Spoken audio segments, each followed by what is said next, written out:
আল্লাহ তাআলা কিয়ামতের দিন সাইয়েদনা নূহ আলাইহিস সালামকে বলবেন, নূহ তুমি কি দাওয়াত পৌঁছিয়েছো তোমার উম্মতের কাছে? নূহ আলাইহিস সালাম বলবেন, হ্যাঁ আমি পৌঁছিয়েছি। এবার নূহের উম্মতকে আল্লাহ জিজ্ঞেস করবেন, হে নূহের উম্মতেরা, তোমাদের নবী নূহ কি দাওয়াত পৌঁছিয়েছে?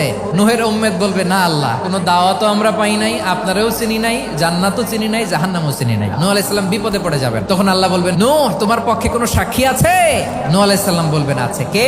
উম্মতে মুহাম্মাদি। তখন আমরা বলবো, আল্লাহ, আল্লাহর নবী নূহ আলাইহিস সালাম তিনি আপনি যা যা বলেছেন ঠিক তা তার উম্মতের কাছে পৌঁছে দিয়েছে। এবার নূহের উম্মতের সাথে আমাদের ঝগড়া লাগবে। তারা বলবে, তোমরা আসছো আমাদের হাজার হাজার বছর পরে, তোমরা কি করে জানলা? তোমাদের সাক্ষী ধর্তব্য হবে না? আমরা তখন বলবো, আমাদের কোরআনে তোমাদের নবীর নামে আল্লাহ তাআলা একটা সূরা নাজিল করেছেন, সূরাতে নূহ। দিন রাত এক করে তোমাদের কাছে তিনি দাওয়াত পৌঁছেছেন, সব আমরা জানি। আমরা যখন বলবো এই কথা, নূহের উম্মত চুপসে যাবে। তখন আমরা সত্য বলেছি কিনা এটা আল্লাহ তাআলা জানতে চাইবে বিশ্বনবীর কাছে। তখন বিশ্বনবী আমাদের পক্ষে সাক্ষী দিবেন। আওয়াজ করে বলেন আল্লাহু আকবার।